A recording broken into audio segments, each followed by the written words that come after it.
اور یہ رمضان کا مہینہ سال بھر کی تربیت اور ہدایات اور تعلیم کے لیے ہے۔ بسم اللہ الرحمن الرحیم۔ السلام علیکم ورحمۃ اللہ۔ حضرت جی مولانا سعد صاحب دامت برکاتہم کا بیان سماعت فرمائیے۔ بیان کو لائک اور شیئر کرنا مت بھولیے اور اپنی آراء سے ضرور آگاہ کیجیے۔ جزاکم اللہ خیر۔ الحمدللہ وحدہ والصلاة والسلام علی من لا نبی بعدہ۔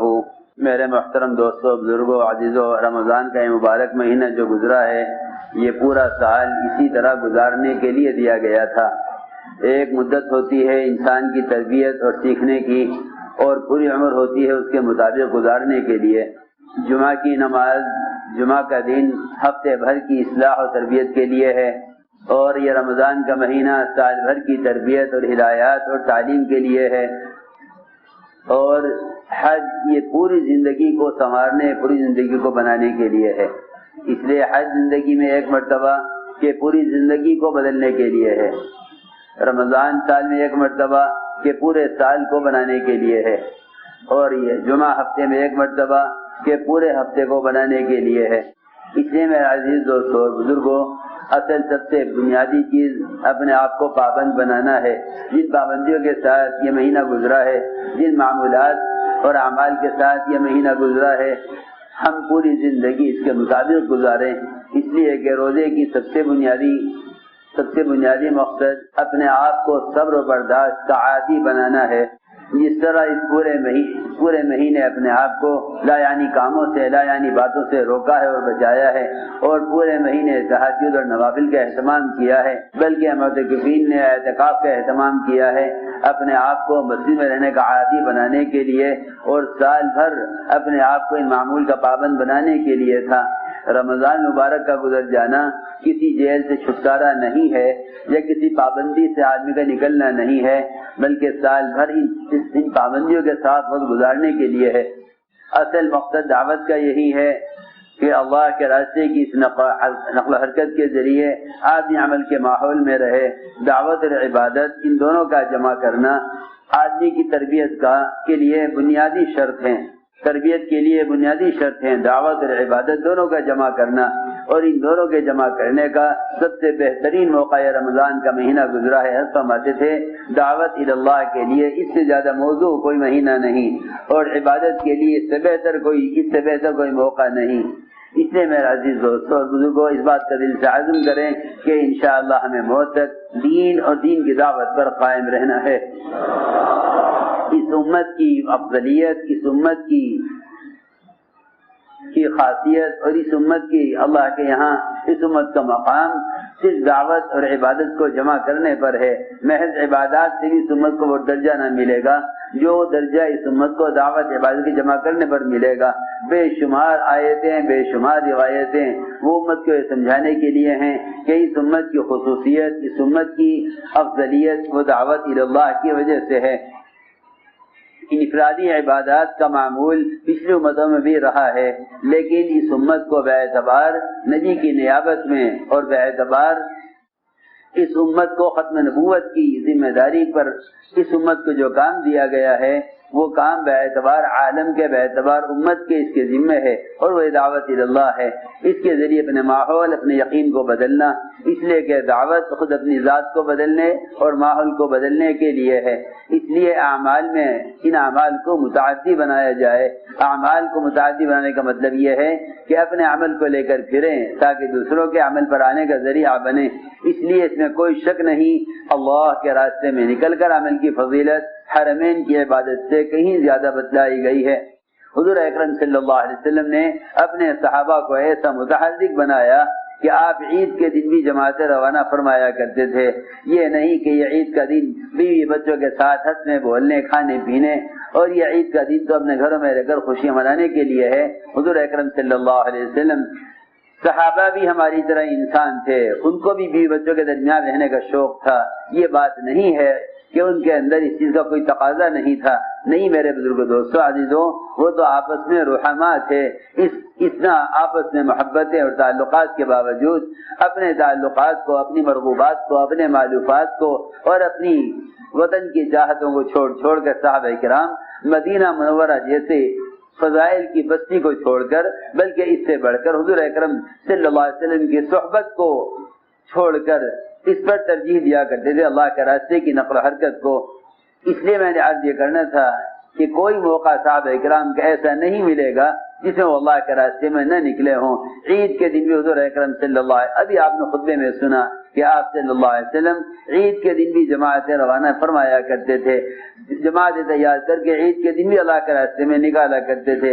اللہ نے فضل فرمایا، کرم فرمایا کہ اس جگہ کو، اس بنگلے والی مسجد کو سارے عالم میں اس سنت کے احیاء کا سب سے پہلے ذریعہ بنایا، ورنہ امت کے اندر سے دعوت کی نسبت پر نقل و حرکت اور صحابہ کرام کے نہج اور ان کے مزاج پر اپنے وطنوں کو چھوڑ کر دین کے احیاء کے لیے در بدر پھرنا کا مزاج اور ماحول ختم ہو چکا تھا۔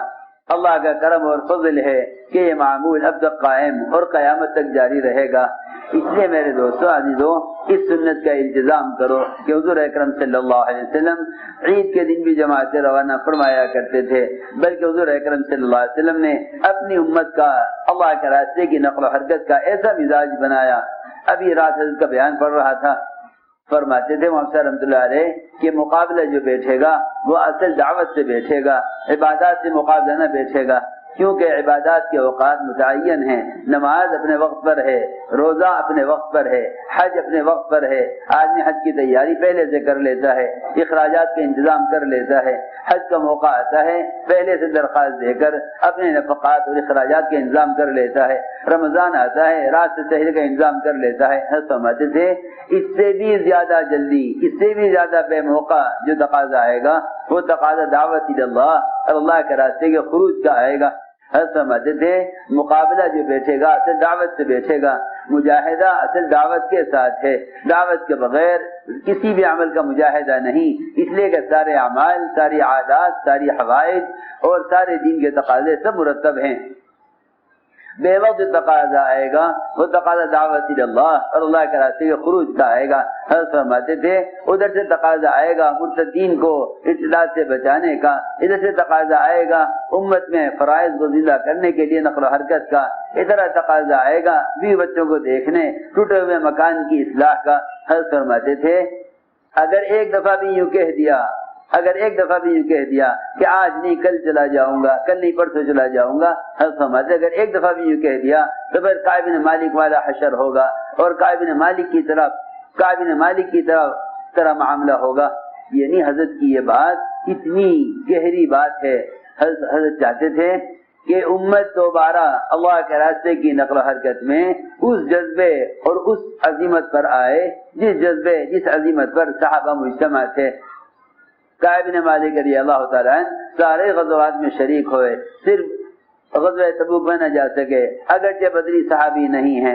یہ کسی نے نہ کہا کہ جب اتنے موقع پر جا چکے ہیں ایک موقع پر نہ نکلے تو ناراضگی کی کیا بات ہے؟ ان کی قربانیاں دیکھو، ان کے پچھلے کارنامے دیکھو، اللہ کی شان لے کے اللہ سے اور اللہ کے رسول سے اور تمام صحابہ سب کے سب ناراض ہو گئے۔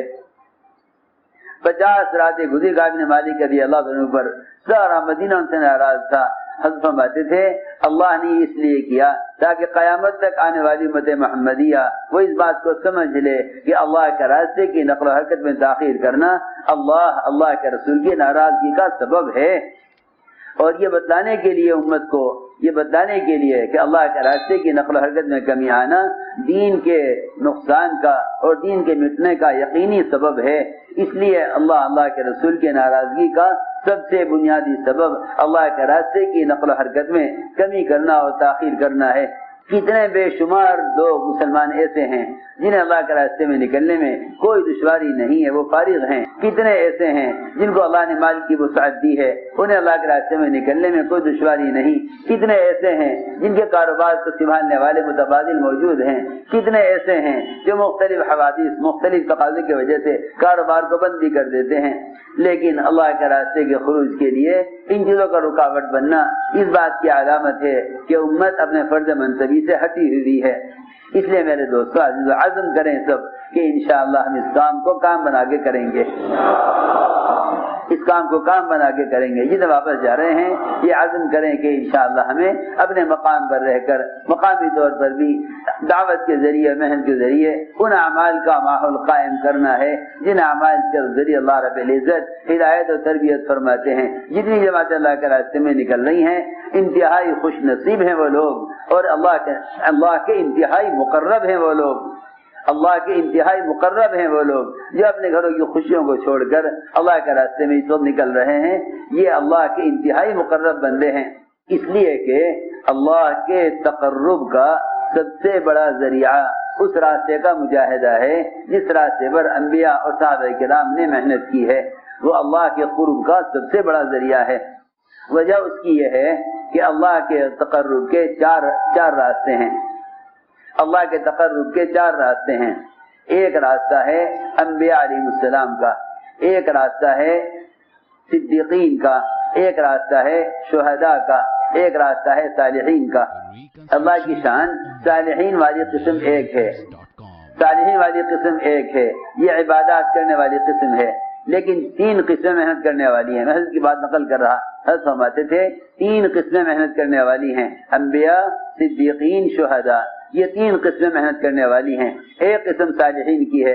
حضرت فرماتے تھے اگر ان 3 قسم والوں میں سے بنو گے تب صالحین کی قسم میں شامل ہو سکو گے، اور اگر صالحین والی قسم میں رہے تو تمہارے ذریعے سے پھر دین باعتبار امت کے قائم نہ ہوگا. باعتبار امت کے دین کے قائم ہونے کے لیے تو انبیاء، صدیقین اور شہداء والی محنت پر آنا ہوگا. اس لیے عزم کریں کہ انشاءاللہ ہم اپنے آپ کو دعوت کی اس محنت پر استقامت کے ساتھ، اخلاص کے ساتھ، اتباع سنت کے ساتھ اور اجتماعیت کے ساتھ سارے عالم کو سامنے رکھ کر معتدل اس کام میں لگے رہیں گے. مانگو اللہ.